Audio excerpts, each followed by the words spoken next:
Okay. I'm not sure how much any of you heard. Do you have, let me just ask one, do you have the emails brought up? Like I was going to, well, I have the questions. I was going to show like our process for sending apps as well as the commissions for Highmark. Yep. They're saved. They're at the bottom of my screen.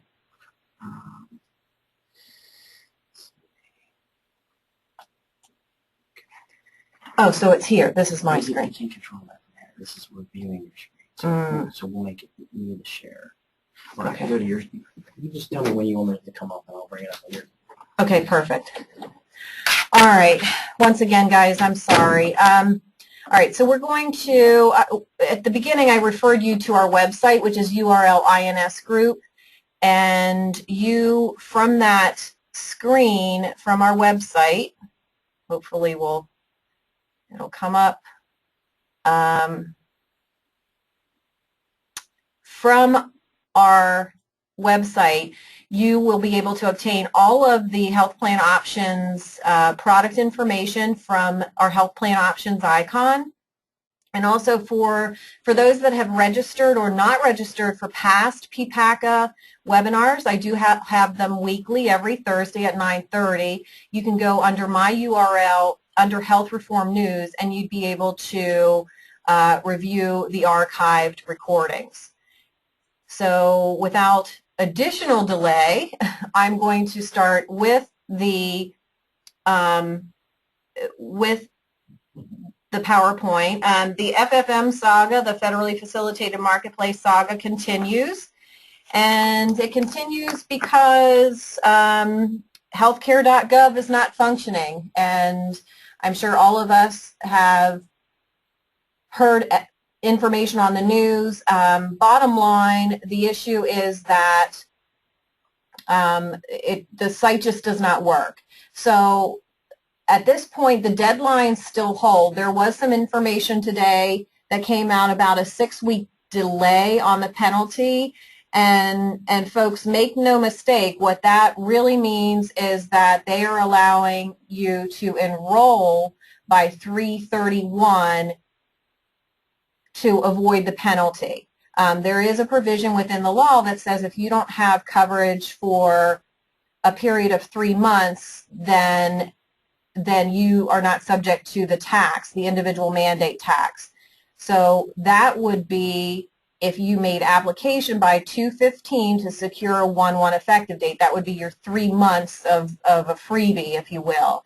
Anything after application for 2/15 would throw you into a longer period of uninsurability. So the penalty, I know it's confusing, but the penalty has now been essentially delayed for all applicants that are making application by 3/31. What we have to figure out from HHS, and I do have a message into all of my contacts, is what does that really mean? What does enrollment really mean? Is it submitting an app? Is it submitting an app, choosing a plan, and getting that plan choice to the carrier? Or is it making payment and having payment received and posted by the carrier? And that's going to make a real big difference in how the penalty is assessed, or the tax is assessed. So I will keep you up to date on that. What we do now have is a workaround, and I think that it's not a perfect workaround system, but it is one in which you can at least pacify and enroll your clients for a 1/1 effective date. And the workaround, I do have a chart on that, and I'm going to hand the screens over to Jim McDaniel. There they are. Okay. Here you go. This is what we've come up with. Yes, the Word document is coming up. And essentially, there are a couple ways to submit the business. quite simply, as it mentions here, the solution is an over-the-phone application. We have the applications for a single and a family. I would suggest giving those applications to your insureds or your clients as a guideline for the questions that they're going to be asked on the phone call to the health insurance marketplace. Please make sure you pre-populate your application with your national producer number and your federally facilitated marketplace ID, as well as your name, address, phone number, etc. If you do not put this information in, you will not get credit for the sale, which means you won't get commission, and you will not be able to assist your client when they do receive those plan choices once their subsidy determination and their plan choices are made or sent to them. So the two options really are you can follow steps 1 and 2, and then give your client the Health Insurance Marketplace 800 number, which is 800-318-2596, so that they can call directly. But again, make sure that they know that they have to give that person at the end of the line your information. Or another option is to schedule a phone conference between your client, yourself, and the Health Insurance Marketplace. That way you're on the line and you know that the information is going to be given, so that, again, you get credit for that sale, and more importantly, that you can help your clients once their plan choices are delivered to them. I want you to note that URL does not advocate sending in paper applications directly to the health insurance marketplace for processing at this time. The delay in the processing when you send a paper application really at this point would essentially mean that your clients are not going to in any way be able to secure a 1/1 effective date. And let's be frank, when I call down to the health insurance marketplace just to ask for a hard copy app, they can't even send it out. Their expected delivery time is 3 weeks. So it's just not something that we advocate, and quite frankly, if you're taking an application and sending it in and your client is thinking they're going to get a 1/1 effective date and they don't, there's really some liability issues. So at this point, I'm not comfortable with advocating that, and I would caution you to think hard before doing so yourself. So back to the agenda.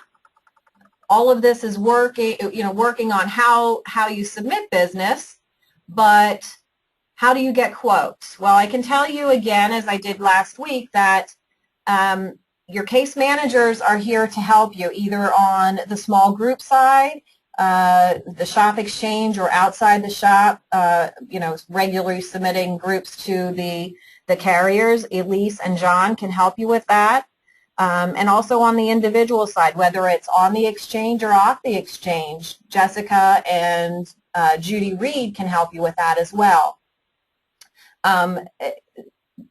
Quotes are very important, obviously, to even talk to your clients about what they're looking at for pricing. That, in combination with the Kaiser Family Foundation Subsidy Estimator, is really how you're going to have to piecemeal all of this together to get, to at least get a good estimate. Just as a general rule, so you know, all of the carriers except for Capital Blue Cross have the same rates in as out.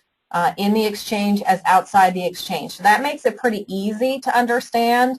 Capital does have some different rates, different plans in the exchange and also outside the exchange. For instance, Capital's health savings account compliant plan is only available outside. So it is still a little confusing, but if you learn nothing else from this webinar today, please know that we're here to help you. We're here to at least try to come up with some valid solutions for you and some real numbers that you can actually conduct business and earn a livelihood.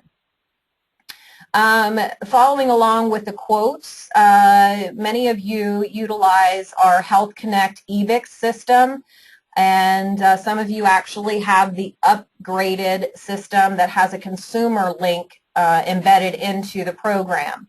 I can tell you that I've talked to EBIX yesterday. They are loading up the programs as quickly as possible, and they're now in the testing phase for many of the carriers. What I was told yesterday is that I can estimate that everything will be up and running in a couple of days. So we are now down to days, and that's encouraging. I think once everything is updated, then it's going to make doing business quite a bit easier. But again, in the meantime, please rely heavily on us. I can't stress that enough. So I did have some submitted questions, and I'm going to go through some of them now. And I did leave one of the forms over at my desk, but that's okay. There was a question submitted by a person in Texas. They want to know how we are going to get certified and when we can start selling it in Texas. And of course, certification, there's no deadline. What you need to do, first of all, is start by going to the Marketplace Medicare Learning Network and choosing your curriculums. Many of you on the line have already completed that.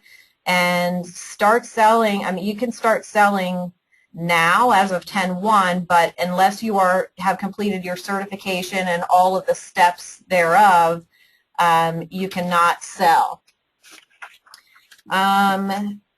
There's a question, what's next? Well, that's really a loaded question. What's next is hopefully, as I mentioned today and demonstrated, that we do have a solution in place. So what's next is getting quotes, contacting your clients, and starting to submit business over the phone business. And of course, non-exchange business, it's essentially business as usual in the submission process. So quotes, apps sent to us, we convert those to electronic and submit those on your behalf.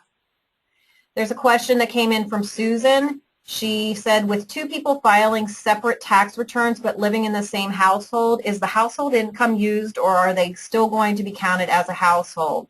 And Susan, I left my verbiage over at my desk when I had to transfer over here. I will send that information out, but essentially if household size and household modified adjusted gross income are two different sets of criteria. So household size would be determined essentially by, the people living in the household, those that you consider dependents, those, a tax dependent, and those that are earning enough money, maybe relatives that are in your household. So that would be determining your household size. Your household income, if you are married and do not file jointly, then essentially those are two separate incomes to be disclosed at the time of application.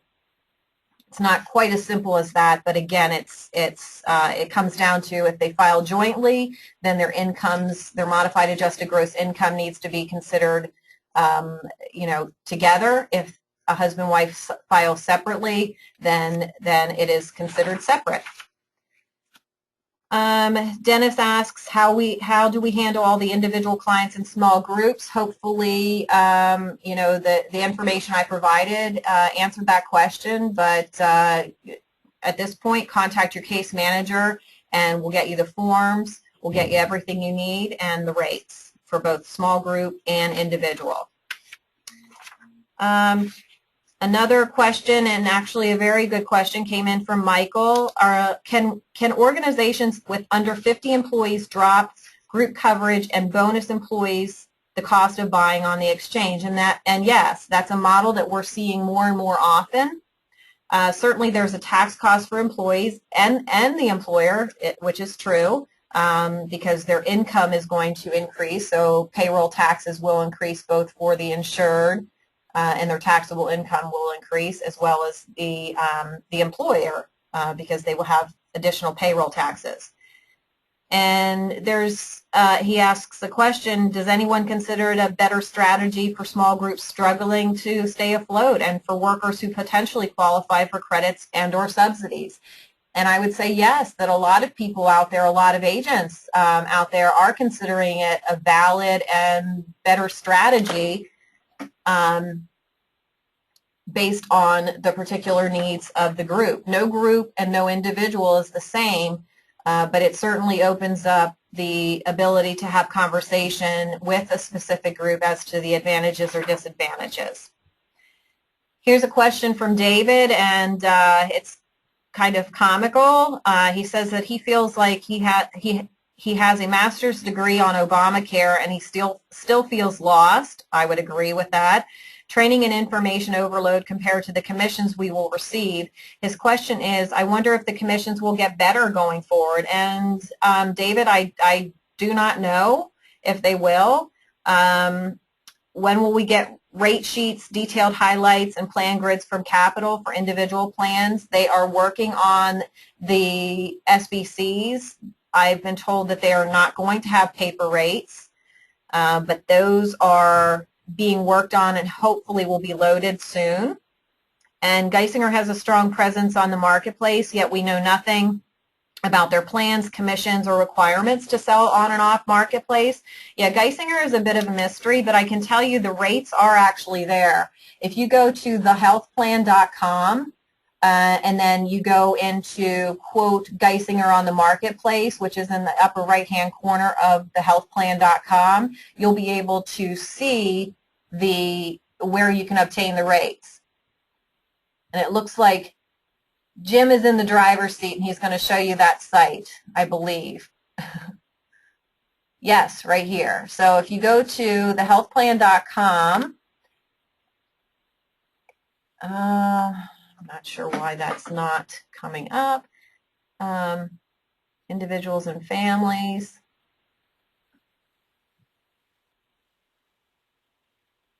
Yeah, for some reason now that's not even working.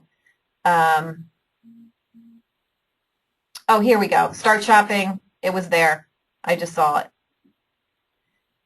Right here, start shopping now. So GeisingerMarketplace.com right here. So again, thehealthplan.com, and then down here, GeisingerMarketplace.com. And then you can look at the rates and the plans. I can tell you that I've not heard from Geisinger about their individual commissions yet and if they're going to offer them. So hopefully we'll have some information soon on that, but at least you know how to get rates at this point. And Gail's asking a question, where to get accurate information for self-employed individual rates for plans available, and what, if any, underwriting must be done. Well, as of 1/1 effective dates, we all know that medical underwriting is no longer in the mix. It is all based on your demographic information.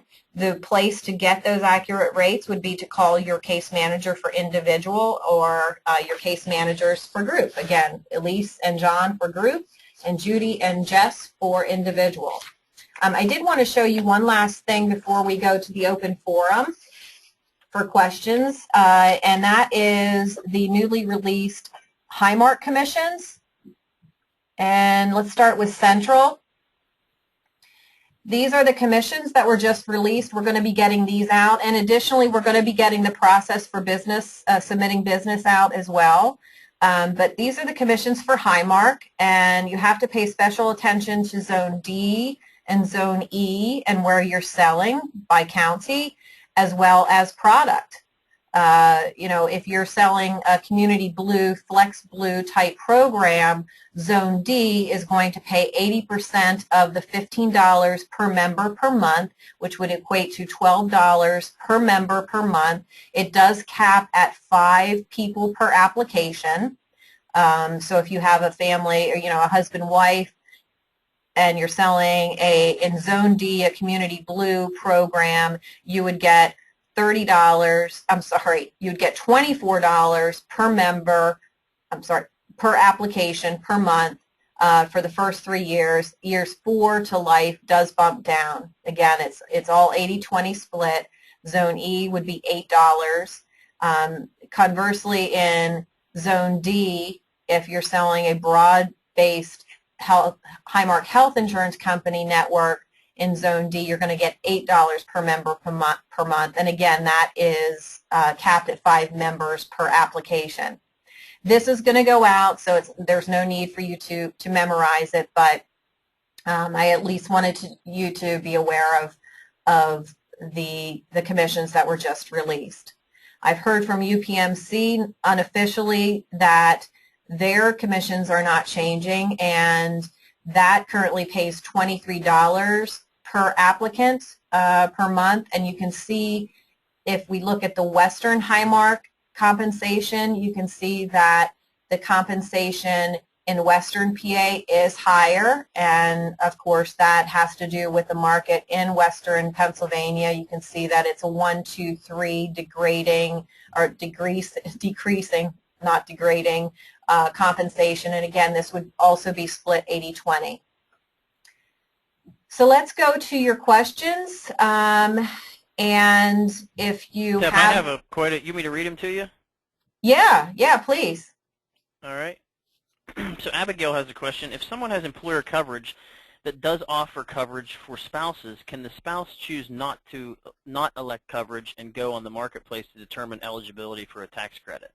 That's been a question that we've received quite a bit, and Abby, the answer to that is no. If the employer is offering coverage and he or she is offering it to the employee's dependents, including spouse, and it is deemed to be affordable, which means that the employee's premium that is passed on to him does not exceed 9.5% of his W-2 income, then, you know, again, if it's deemed to be affordable and the spouse wants to waive off, they can certainly waive off, but it would negate their ability to go to the exchange and claim any subsidy, because essentially affordable coverage is being offered to them. So the answer to that is no. Okay.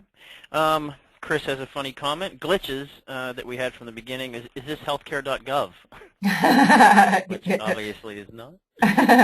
Right. Abby also asks, where can we get paper applications for on-exchange plans? We're going to be loading them on our site, but I will email them to you. Is it Abby Conway? Yep. Okay, I'll email them, Abby. All right. Jeffrey has a question. I was reading on a blog yesterday that if a client calls in directly to HIM, they will not recognize a broker. Is that true? Well, if they call in directly and don't give the information on the broker, then there's not going to be a broker recognized. But that's why it's real important to talk to your clients and either do a conference call with them when they're on the phone with HIM, or make sure that you tell them when they do call in that it's imperative that they give that information. Not only is it a commission issue, which is a big issue, that you would be cut out of the commission, but you would not be able to assist them in choosing their health plan once the determination is made. So it's very important that if they're calling on their own, that you make sure they tell the person on the other end that they are working with a broker and they have your information available to pass on to Health Insurance Marketplace. Okay. Tim asks, will there be training offered for the updated EBIX program? Yes, absolutely. Okay. Richard asks, can your search engine be used for marketplace quotes as well, so that they're not tying up people here in our office? You mean the quoting tool? Correct, I believe. Yes and no. For the carriers at this point, for the carriers that have the same rates on and same rates off and same plans on and off, then the answer to that is yes. For Capital, for instance, you're only going to be able to see on-marketplace programs and rates. I'm sorry, off-marketplace programs and rates. Okay. Who will pay, Edward asks, who will pay us commissions on the application, the carrier or URL or other? It's a combination of both, quite frankly. The carriers will pay, ultimately the carriers are the one paying the compensation. That has not changed from, you know, the 2013 current world that we live in. But carriers, some carriers, Highmark, Capital, Geisinger, the list goes on, pay us and then we pay you. So the carriers determine the rate, but some carriers pay us so that we can pay you. Okay. Christopher asks, I have a client who has their kids on CHIP. I seem to recall that the client would not be eligible for subsidies on the exchange because their kids are on CHIP. Is that correct? That isn't correct. That's not my understanding at all. That would, I mean, that would only be affecting somebody if they want their children to also make application on the marketplace. But no, that's not my understanding at all. Okay. Robert asks, does an employee who gets a payment from the employer, does he still get a subsidy? It depends on how that payment is delivered. If it is a direct payment to through a vehicle such as health reimbursement arrangement or through a flexible spending account, then that is considered double dipping, and the employee would not be able to go to the exchange and claim a subsidy because it's considered employer-sponsored coverage and certainly help with a premium. But if it's done in a bonus situation or increasing the payroll, then it is perfectly fine.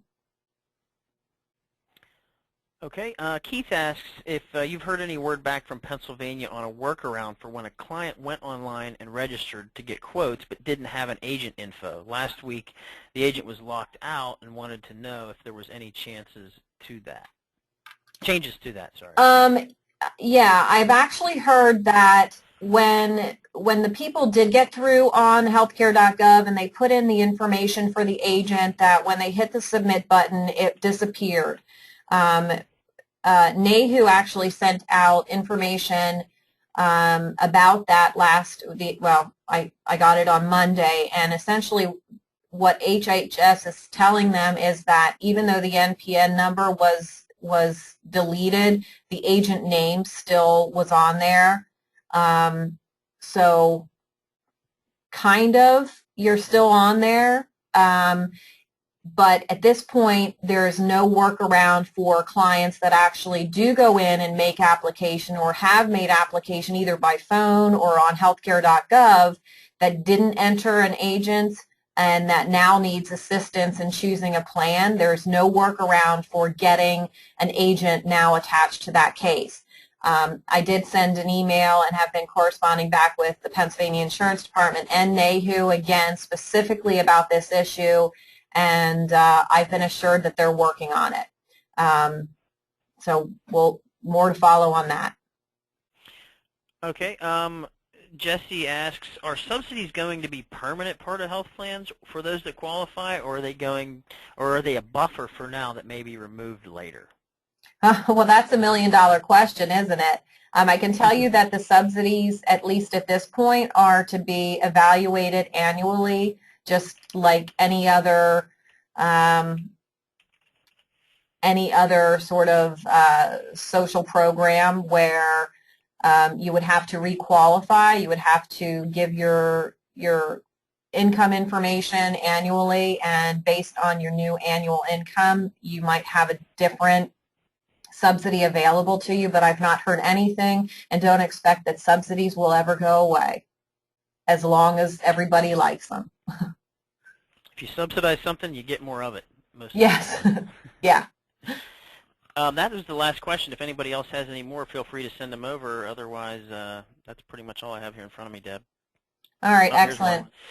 John was asking about sending out the Highmark Commission chart today. Yeah, it's going to, we can include it in the healthcare reform newsletter. We'll just have to figure out how to format it. And the information about application submission will also be in the newsletter that's going out today. Because of the new information in there, it may not get sent until tomorrow, but it will be, it's either going to be sent today or early tomorrow. And the information will be there. Okay, everybody's getting some questions now. Okay. Any other updates on BC NEPA? No, nothing on NEPA commissions. Okay. Geisinger and NEPA must be talking to each other because neither of them are showing their cards. And I think it's going to be the waiting game to see who's going to show their card first. How about, is 9.2% of W-2 income the qualifying mark for all subsidies? No, it's actually 9.5% of the W-2 income that determines the employer's plan and the affordability to the employee of that employer health plan. Has really nothing to do with the subsidy. Okay. Are there hard copy brochures available yet for all carriers? Richard asks. They're coming in slowly. There are hard copy brochures of some carriers. We do have some Highmark information, not much, and I know from our webinar that we did on Monday with Highmark that the warehouse is trying to stock them, but they're not quite available yet. They are on PDF on our website, though. And we're going to include the FFM paper apps on the HCR Essentials today? Yes. Is that right? Okay. Yes. Ed asks, must we go to Health America now for quotes on individuals and families? For individuals and families for 1/1 effective dates and beyond, the answer unfortunately is yes. All right.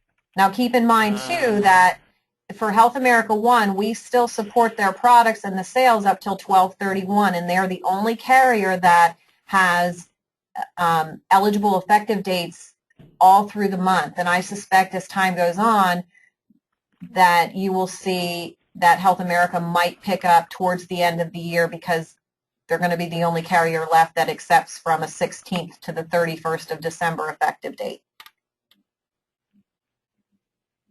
All right, that's all I have here in front of me. Excellent. Well, thank you all for your attention today. I apologize for the glitches. Thank you, Jim McDaniel, our wonderful Director of Marketing and Advertising for URL that saved the day once again. Anytime. And this should be available in our archive under our My URL under healthcare reform shortly. So thanks again. And we again. also put them on YouTube as well, so you'll be able to find them on there also. Excellent. And please note the next webinar is Halloween, Thursday, October 31st at 9:30. Enjoy your day, everyone. Thank you.